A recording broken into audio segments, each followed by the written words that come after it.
Welcome to West Hennepin Public Safety Department and the City of Independence. We're excited to announce that we have implemented a weapon-mounted camera system for all of our police officers at our department.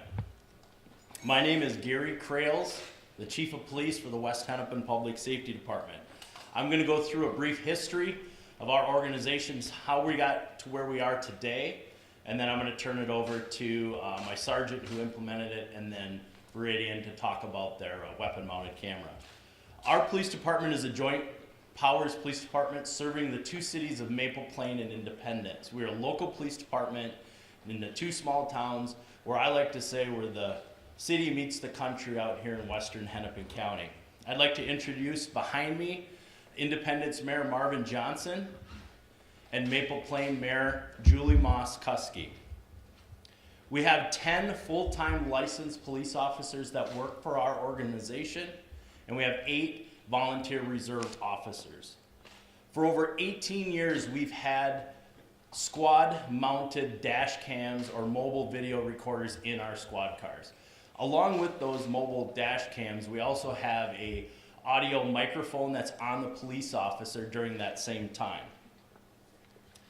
That has worked very well for our organization and what we're trying to capture in data. As we move forward with advancements in technology in the digital world, we began looking for devices, body-worn cameras, that suits the needs of our organization. Through our research, we learned that the majority of our arrests, our investigative statements, and our incidents were already being captured on the squad dash cameras and the portable audio recording devices on the officers themselves. That's a proven system that continues to work for our organization. We also researched body-worn cameras, and we will continue to research them, but at this time we found that they were not cost-effective for our organization due to the main concerns of the amount of data that we need to store and buy a new server for our police department to handle that amount of data. We also didn't have the time for the redaction, the staff for all the redaction that would occur, and the costs associated just simply didn't fit our budget. What we were looking for at our police department was how do we capture low frequency, high risk events that involve an officer's firearm or use of force. As we tried to research that question, a local company called Viridian Weapons Technologies in Maple Plain came to us in the summer of 2017 and asked us to be a part of their pilot program for a weapon-mounted camera that attaches to the end of an officer's firearm. We got approval from our police commission to move forward with this pilot program. We went through development of policy. We hosted public hearings to get public input on what they thought about this technology.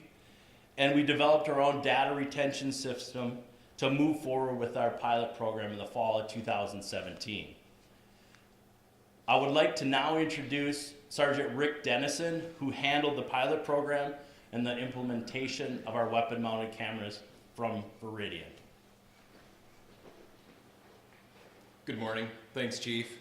I just want to talk a little bit about the implementation of the cameras and a little bit of their functionality as to how they work. Again, not to reiterate a lot what Chief Krales had mentioned, but he and I had some conversations within the last year and a half about body-worn cameras and where they might play a role in our department. And having those discussions, Viridian came along as, again, a local company and showed us a product that they were working on. Chief Krales and I just felt that that really complemented exactly what we were doing along with our dash cameras. Again, working with Viridian, and they showed us this product, which was a video camera that mounts on the end of the officer's gun. We already had flashlights that the officers had on the end of their gun, and this camera would take the place of that, not only as a video camera, but also as a flashlight. One of the concerns that I had was size and how it would work. The officers already had a holster that accommodated a flashlight, and now I was concerned about how this camera would work for the officers and any additional equipment that they might have. But when they showed us the product of a video camera with a flashlight in it, and that in fact went into the exact same holster that we were already using. I thought, wow, this is great. I like this. We need to look into this further. And we entered into the pilot program with them and started doing some testing with the camera. We took the camera out onto our firearms range when we did our shoots with the officer. We looked at some of the videos from the gun range. We also went to some training locations and did some scenario-based training. We had 3 of these units in the pilot program, so 3 officers were carrying them on duty. I had myself, an officer that's on patrol working the street, and then also an officer that's assigned to a drug task force.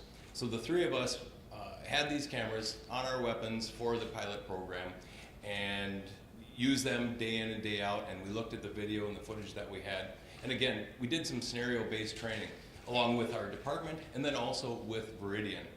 And some of the things that just struck me about this was, again, the size of the piece of the equipment, the clarity of the video and audio that it captured for us so that we could use that information to show what our officers were doing out in the field. Again, just like Chief Grail said, those situations where a firearm is in use, that's the time that we want to collect and have this information recorded to show what was happening at that time. Again, supplementing our dash-mounted cameras. Now, we did some scenario-based training, and I have a video clip that I would like to show you of some of that training that shows actual footage from the camera. And remember, this is footage coming from the end of the officer's weapon. That's where this is mounted. So if you look at the screen here, if we'll, Andy, go ahead and play the video.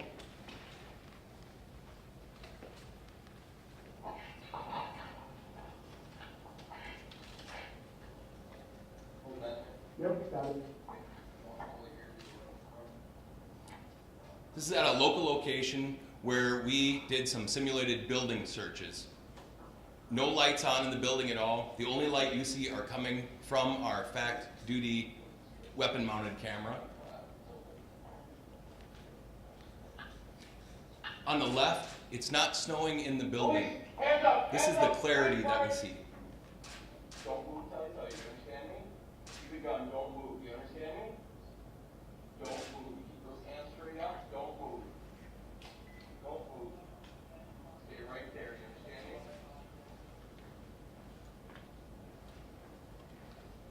Stand up. Move back slowly. Last, we got one with a gun back here. Okay. Back towards me slowly. Slowly.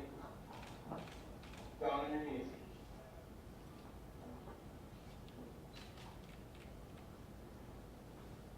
You reach 10 miles? So again, some of the things that we saw during the pilot program, the testing of it, the clarity of the video. Again, we joke about some of the particles that you see in the air that looks like snow. That's the detail that the video camera is picking up, that it can see that clear. The officer sees the gun in the waistband of the person that's in the building. He can see it, the camera picks it up, records it where it's at. The audio of the officer, the 2 videos, one officer contact officer, the other officer a cover officer. It just, when we saw this, we said this is a perfect piece of equipment that we want to employ to all of our officers at the department. The video, once the video, we have a video that needs to be saved very easily, connected to our police department computer in a secure server. I'm the person that's in charge of collecting that from the officer.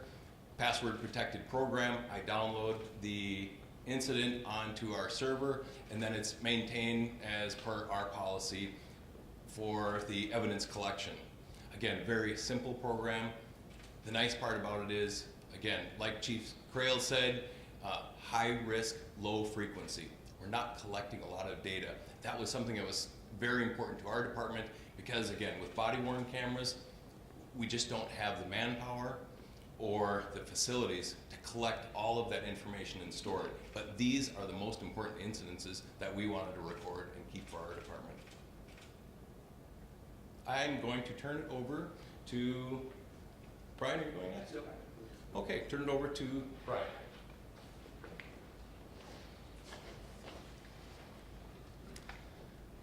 My name is Brian Hedin, President and CEO of Viridian Weapon Technologies.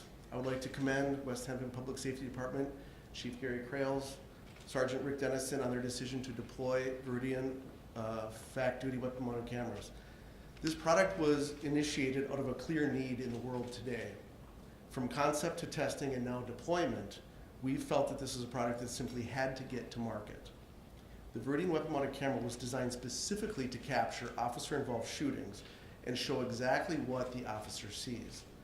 We feel this is an essential point of view that is missing from most officer-involved shootings today, notably from the high-profile cases we have seen.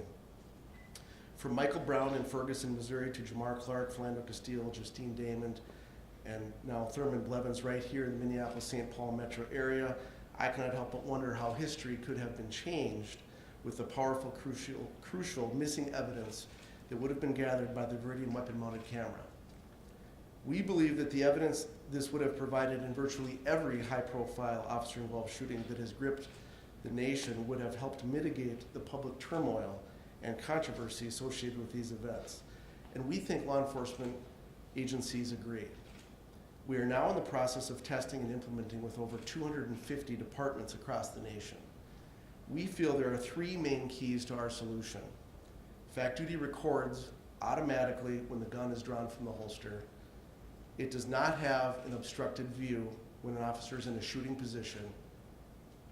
And importantly, it's easy and inexpensive for agencies to implement and manage.